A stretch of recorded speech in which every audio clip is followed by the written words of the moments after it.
ఏం అర్థం కావడం లేదు. నాన్న ఎక్కడున్నారో ఎలా తెలుసుకోవాలి? నాకు ఈ బొమ్మే కావాలి నాన్నగారు. కుమారా, నువ్వు ఈ విధంగా అల్లరి చేయకూడదు. వచ్చే నెల కొంత డబ్బుని సేకరించి తప్పకుండా నీకు ఈ బొమ్మని కొనిస్తాను. కానీ ఇప్పుడు కాదు. పద వెళ్దాం. లేదు, నాకు ఇప్పుడే కావాలి. సరే కుమారా, కొనిస్తాను, కానీ ఇప్పుడు కాదు. రా. ధనం లేని కారణంగా ఒక తండ్రి తన బిడ్డ కోరికను తీర్చలేకపోవడమా? నేను ఉండగా అలా జరగకూడదు. నాకు ఆ బొమ్మ కావాలి నాన్నగారు. సరే సరే, కొనిస్తాను. ఇప్పుడే కావాలి నాకు అరే, ఆ నేను బొమ్మ. తర్వాత కొనిస్తానన్నాను కదా. కుమారా, చెప్పేది అర్థం చేసుకో. నా దగ్గర ఇప్పుడు డబ్బులు లేవు. ఇలా చూడు కుమారా, ఇదంతా మన తలరాత. ఇవాళ మన పరిస్థితి బాగోలేదు. అందువల్లే నేను ఈరోజు నీకు బొమ్మను కొనివ్వలేకపోతున్నాను. నువ్వు ఆ భగవంతుణ్ణి ప్రార్థించు, మన కష్టకాలం తీరిపోవాలని, మంచి రోజులు పుట్టుకొని రావాలి అని ప్రార్థించు కుమారా.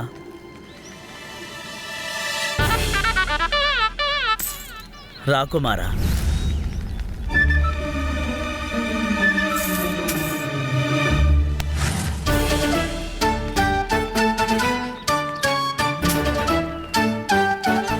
మీరు ఏం చేస్తున్నారు?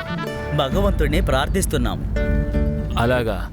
కానీ ఒకవేళ మీరు ఈ విధంగా ప్రార్థిస్తే భగవంతుడు మీ ప్రార్థనను వినడానికి బదులుగా మీ మీద కోపగ్రస్తుడవుతాడు.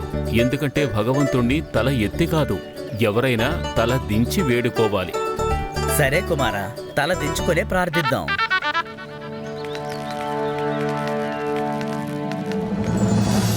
నాన్నగారు అలా చూడండి. అరే, ఏంటిది?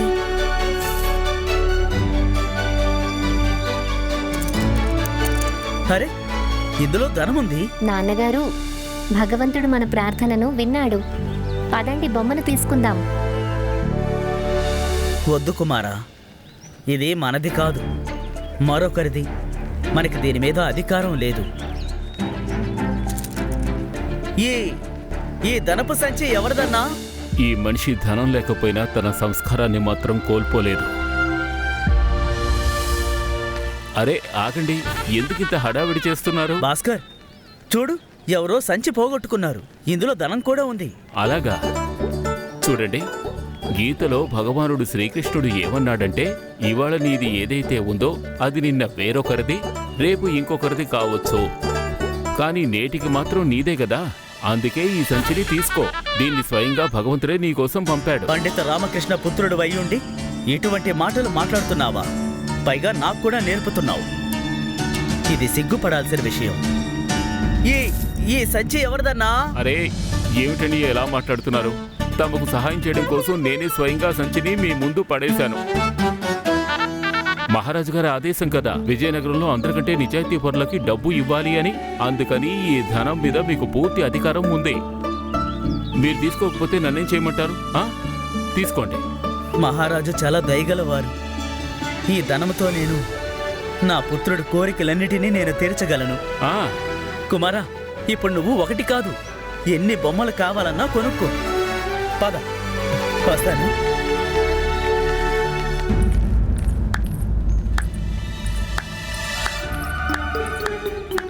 ఏంటి ఏంటి? నేను దొంగచాటుగా అన్నీ చూశాను. మీ నాన్నగారి గుణాలు అన్నీ రాకపోయినా నీలో కొన్ని సద్గుణాలైతే ఖచ్చితంగా ఉన్నాయి. సర్లే, ఇక వెళ్ళి ఇక్కడి నుంచి. అరే, ఇప్పుడు నేనేం చేశాను అని నువ్వు నన్ను వెళ్ళిపోమని అంటున్నావు? కైకాల చివరిసారి మా నాన్నగారిని ఎక్కడ చూశాడో అడగడానికి వెళ్తున్నట్టు ఇప్పుడు నేను తనతో ఎలా చెప్పగలుగుతాను? మాట్లాడు. వెళ్ళిపోమని ఎందుకు అంటున్నావు? చూడు కాంత, ప్రస్తుతం నేను ఒక పెద్ద సమస్యలో ఉన్నాను. నీతో మాట్లాడేంత సమయం నాకు ఇప్పుడు లేదు. మనం తర్వాత కలుద్దాం. ప్రణామాలు. అది కాదు భాస్కర్, విను. భాస్కర్,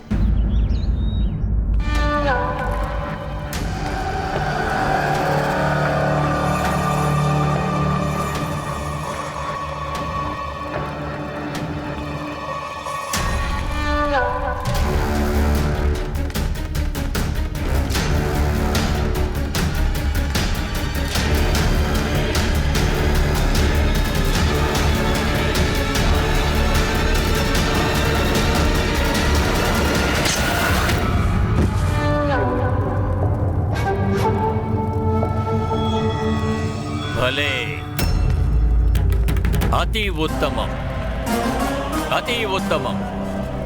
కేవలం ఒక బొమ్మ తలని మాత్రమే నువ్విలా ఖండించగలవు. ఇంతకంటే ఇంకేవి చేయలేవు.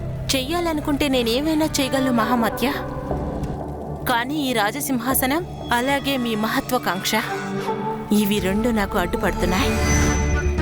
నా మహత్వాకాంక్ష నువ్వు ఏం చెప్పాలనుకుంటున్నావు? నువ్వు కనుక లేకపోతే నేను విజయనగర రాజసింహాసనాన్ని దక్కించుకోలేనంటావా? ఇటువంటి భ్రమలో నువ్వు ఉండకు.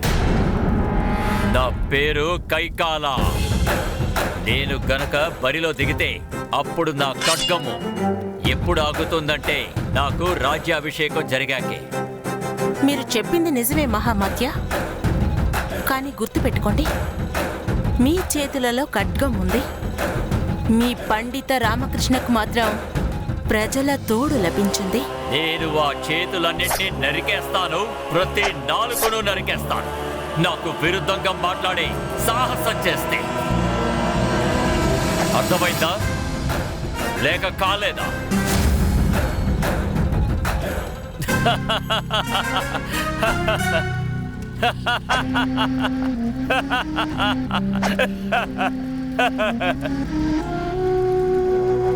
ఎందుకు అవాకయ్యావు? నేను మాట్లాడిన మాటతో నాకు ఒక విషయం అయితే అర్థమైంది.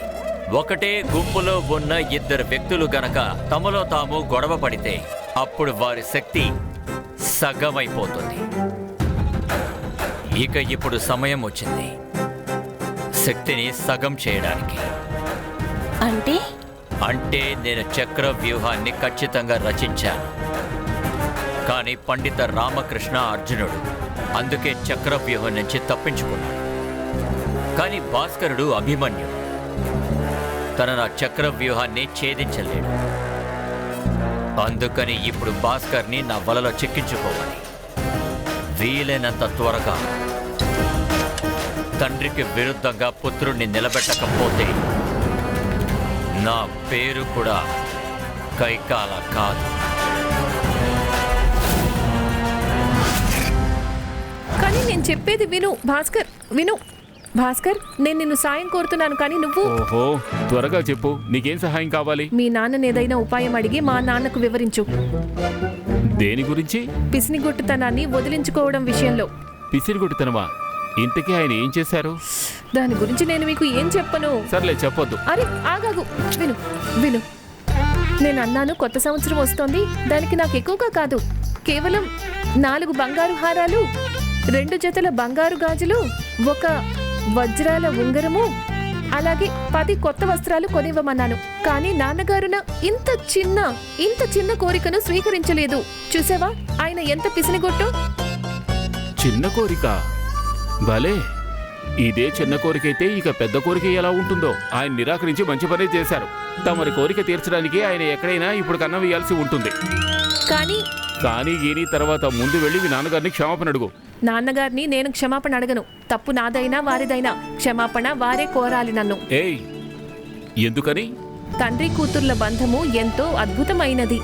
నేను ఏమాత్రం దిగులు చెందినా ఆయన వెంటనే నన్ను క్షమాపణ కోరి నాకు నచ్చచెప్పడం మొదలు పెడతారు. ఏ తండ్రైనా తన కుమార్తెను దిగులుగా బాధగా చూడలేరు. తన సంతోషం కోసం వారు ఏమైనా చెయ్యగలరు. తండ్రి కుమార్తె కోసం ఏమైనా చేయగలడా? ఓరిని, దొరికింది. భాస్కర్, నీకు తాళాల గుచ్చం లభించింది. దాంతో కైకాల అనే తాళాన్ని తెరవడానికి నీకు అమృపాలి సహాయం చేస్తుంది. కాంతా, ఎంత మంచి విషయం కదా. నువ్వు నాకు చిన్ననాటి స్నేహితురాలివి. కానీ ఉన్నట్టుండి ఏమైంది? ఎందుకింత సంతోషంగా ఉన్నావు? అది చెప్పినా నీకు అర్థం కాదులే. సరే, నేను ఇంటికి వెళ్తాను. నువ్వు మీ ఇంటికి వెళ్ళి ఖచ్చితంగా స్నానం చేయి. స్నానమా? కానీ నేను ముందే స్నానం చేశాను. ఏం పర్వాలేదు, మళ్ళీ స్నానం చేయాల్సి ఉంటుంది. ఎందుకంటే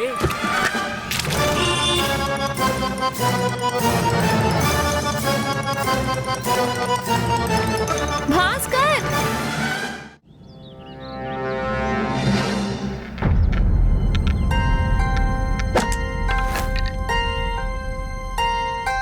గురువుగారు, ఇక నా వల్ల కావడం లేదు.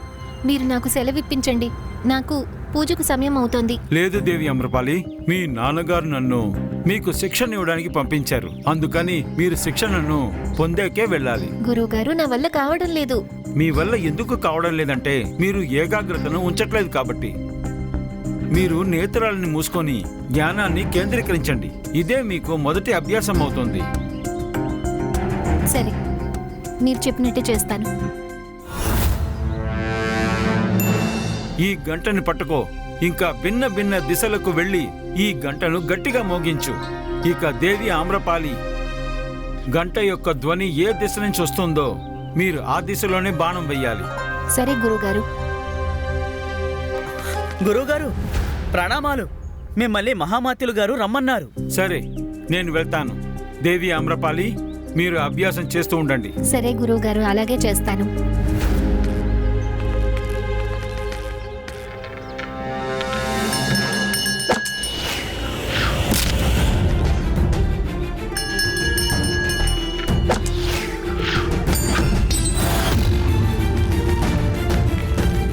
మాటలతో ఎలా మాయ చేయాలంటే అందులో అమృపాలి ఇరుక్కోవాలి. ఏదో విధంగా ఆమెను ప్రభావితం చేయాల్సిందే.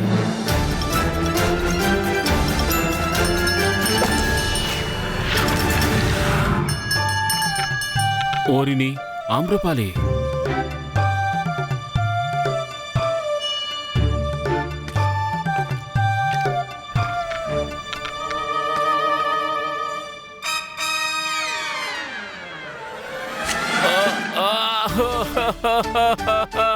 కాపాడండి, కాపాడండి, చంపేశారు, చంపేశారు. భాస్కర్, భాస్కర్, కాపాడండి. ఏం జరిగింది? క్షమించు, క్షమించు. భాస్కర్, నీకు చూడండి ఎంత రక్తం పోతుందో. భాస్కర్, భాస్కర్, భాస్కర్, నువ్వు బానే ఉన్నావా? భాస్కర్, లే భాస్కర్, కళ్ళు తెరు. భాస్కర్, సేవకులారా. భాస్కర్, బానే ఉన్నావా? కళ్ళు తెరు. ఆ. ఆ. ఇప్పుడు నేను ఎక్కడున్నాను? నేను స్వర్గానికి చెరువులో ఉన్నానా? ఆ ఈశ్వరుడు ఎక్కడున్నాడు? భాస్కర్, నువ్వు స్వర్గంలో లేవు. అంటే నరకానికి చేరుకున్నానా? లేదు. లేదు లేదు భాస్కర్, నువ్వు పృథ్వీలోకంలోనే ఉన్నావు. సరిగ్గా చూడు, నేను నీ ముందే కూర్చొని ఉన్నాను.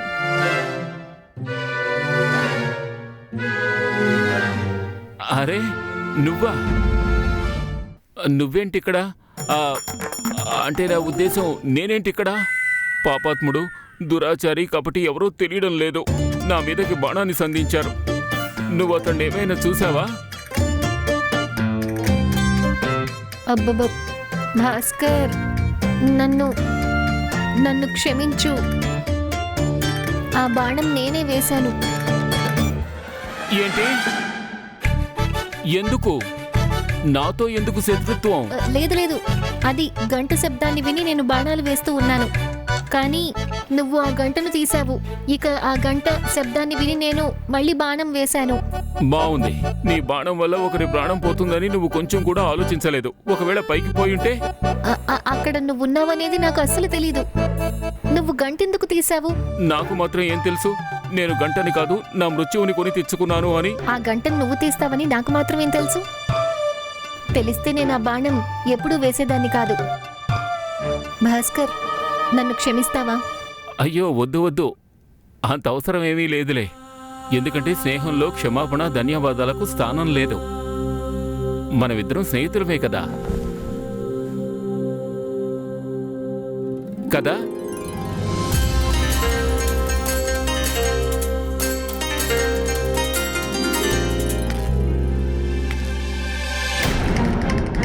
భగవంతుడా, ఈ రాక్షసుడు వచ్చేశాడు. రాకుమారి గారు, త్వరగా త్వరగా, నా కళ్ళలో ఏదో పడింది. కళ్ళల్లోనా? అవునవును.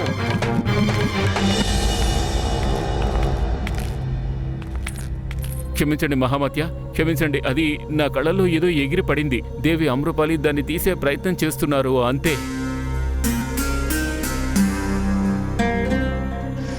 ఏమిటిది భాస్కర్? అతని ఖడ్గం గనక అతనికి సహాయం చేస్తే నీ తల తిన్నగా ఎగిరి బయటపడుతుంది. ఏం జరిగిందో నాకంతా తెలుసు.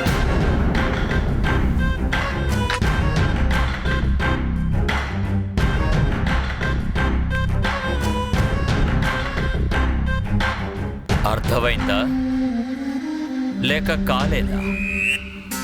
రా కూర్చో, ఇక్కడ కూర్చో. అంతా తెలుసా? నీకు విశ్రాంతి చాలా అవసరం. రాజకుమారి ఆమ్రపాలి తరపు నుండి నేను క్షమాపణ కోరుతున్నాను. ఇవాళ ఇతను కోకిలలా ఎందుకు మాట్లాడుతున్నాడు? అమ్మా అమ్ము, మీరు బాణాన్ని కాస్త చూసుకుని వేసుండాల్సింది. ఇదని ప్రాణాలు పోయుండేవి. లేదు మహామత్య, తన తప్పేమీ లేదు. ఆమె అక్కడ అభ్యాసం చేస్తున్నారు. లేదు లేదు లేదు లేదు లేదు లేదు తప్పంటే తప్పే. రాజు వైద్యులతో గాయానికి వైద్యం చేయించండి. తనకి ఎలాంటి ఇబ్బంది కలగకూడదు. అర్థమైందా లేక కాలేదా? మహామత్య, మీరు సరేనంటే భాస్కర్ గాయాలకు వైద్యం రాజవైద్యులతో చేయిస్తా.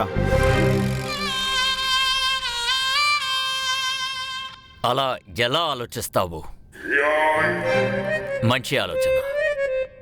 నా పుత్రికను భాస్కర్కు దూరంగా ఉంచాలి. భాస్కర్ ఆలోచించలేడు. ఈ తండ్రి కొడుకుల్ని నేను విరుద్ధంగా మార్చడానికి నేను ఏం పన్నాగం పన్నగలను అని. భాస్కర్, మీరు విశ్రాంతి తీసుకోండి. రండమ్ము, భాస్కర్ని విశ్రాంతి తీసుకొనిద్దాం.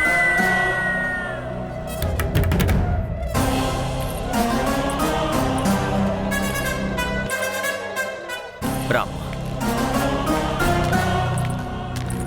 కాకి కావు కావు మనకుండా కోకిలలాగా కుహు కుహు అంటోందంటే ఖచ్చితంగా దీని వెనక ఏదో కుట్ర ఉందని తెలుసుకోవాలి. అసలు ఈ కైకాల బుర్రలో ఏం మిదులుతోంది?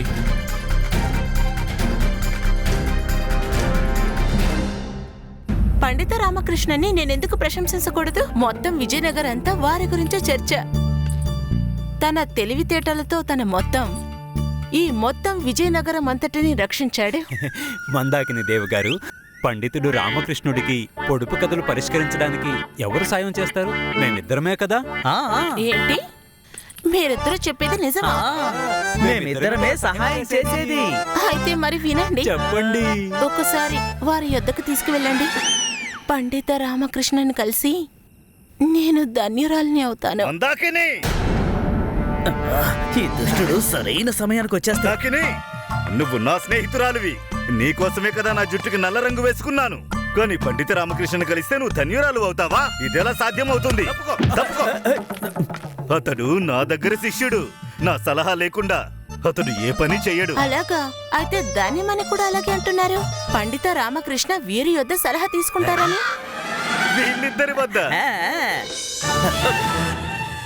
వీళ్ళిద్దరి వద్ద కనీసం పండిత రామకృష్ణ సేవకుడు కూడా సలహా తీసుకోడు. కేవలం నేను మాత్రమే. మీరు ఊరుకోండి. పండిత రామకృష్ణ ముందు మీరేమీ కాదు. నేను ఏమి కాదా? తెలివిలో సాగరం, ఎత్తుకు పై ఎత్తు. పండితులకే పండితుడు, ప్రగాఢ పండితుడు, తదాచార్యుడు ఏమి కాదా? నా సలహా లేకుండా అతడు ఏమి చెయ్యలేడు. ఒకవేళ అదే నిజమైతే వచ్చే 7 రోజుల్లో మీరు పండిత రామకృష్ణ తెలివితేటల్లో పరాజయం చేయండి. ఒకవేళ నేను అలా చేసి చూపిస్తే? ఒకవేళ మీరు సమస్త విజయనగర వాసుల మధ్యలో పండిత రామకృష్ణని తెలివితేటల్లో పరాజయం పాలు చేస్తే అప్పుడు ఈ మందాకిని ఎప్పటికీ కూడా మీ సొంతం అవుతుంది.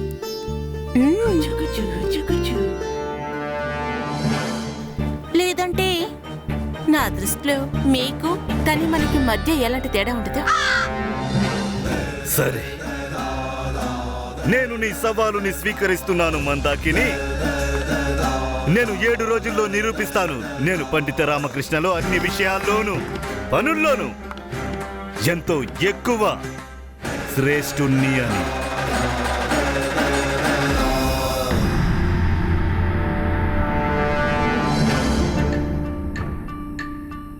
అలా చూడు, అదే ధృవతార. దీన్ని పైకెత్తు. ఇక ఇది మంగళ గ్రహం. నీకిటువంటి విషయాల గురించి చాలా తెలుసు. అంతరిక్ష జ్ఞానం గురించి అధ్యయనం చేశావా? లేదు, నాకు చిన్నప్పటి నుంచి ఇందులో చాలా ఆసక్తి ఉంది. నువ్వు చూడొచ్చు కదా.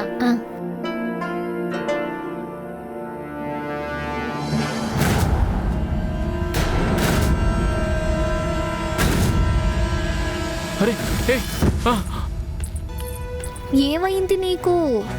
అది అది ఆ,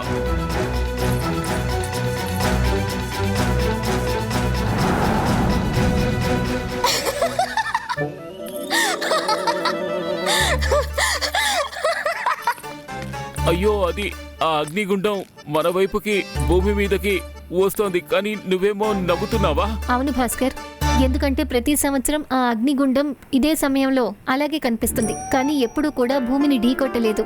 నిజానికి గాలి వేగంతో అది వేరే దిక్కున వెళ్ళిపోతుంది. అలాగా? నేను ఎంతో అబ్బా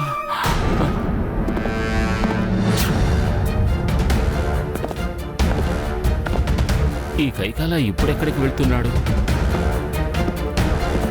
సరే, ఇక నాకు అనుమతినివ్వు. చాలా ఆలస్యమైంది. శారదమ్మ నా కోసం ఎదురు చూస్తూ ఉంటుంది. మనం మళ్ళీ కలుద్దాం. శుభరాత్రి. శుభరాత్రి. అగ్నిగుండం. గురువు గారు, ఇంకా ఎంతకాలమని ఎదురు చూడాలి? ఇక నాకు విజయనగర సింహాసనం మీద కూర్చున్న తర్వాతే ప్రశాంతత లభిస్తుంది. ఇక దానికోసం నేను మహారాజు ప్రాణాలు తీయడానికి పూర్తిగా సిద్ధంగా ఉన్నాను.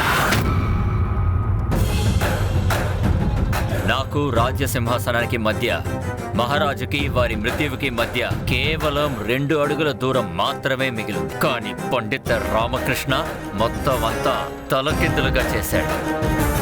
ఇప్పుడు నువ్వేం ఆలోచిస్తున్నావు? నేను పండిత రామకృష్ణ పుత్రుడు భాస్కర్ని నా వలలో ఇరికించడం ప్రారంభించాను. ఇక ఆ రోజు దూరంలో లేదు. నేను తండ్రిని ఇంకా పుత్రుడిని ఇద్దరిని ఒక కొత్త శత్రుత్వపు బంధంలో ముడివేస్తాను. రక్తమే రక్తాన్ని రెచ్చగొడుతుంది. గురువుగారు, నన్ను ఆశీర్వదించండి. నేను ఈ విషయంలో సఫలమవ్వాలి. నీ ఆకాంక్ష ఏదైతే ఉందో అది నెరవేరుతుంది. నేను శత్రు నాశక మంత్రాన్ని జపిస్తాను. పండిత రామకృష్ణ నాశనం జరిగి తీరుతుంది. ఆ తర్వాత నువ్వు అవుతావు విజయనగర సామ్రాజ్యానికి మహారాజు.